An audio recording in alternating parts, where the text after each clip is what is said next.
My son made his sister cry on her birthday, and I've never been prouder.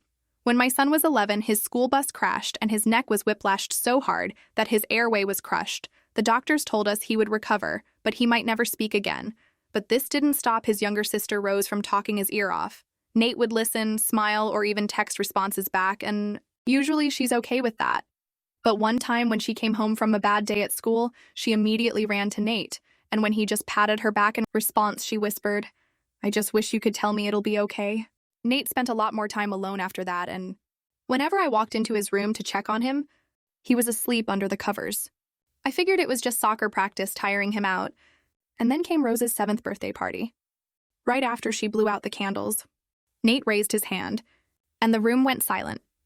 I was confused because this was usually something he did when something was wrong, but everything seemed fine. He then took a deep breath, his face turned red, and spoke the words, "Happy birthday, Rose." Me and Rose both burst into tears, grabbing him for a big hug. And that's when I realized all those nights he spent alone. He was forcing out sounds and pushing through the pain all for this moment. Rose was jumping up and down, like she was on a trampoline, and repeating the words, "Nate, you talked." Nate just smiled, his voice still raw but his eyes brighter than I'd seen in years because, for the first time since the accident, he wasn't just listening, he was heard.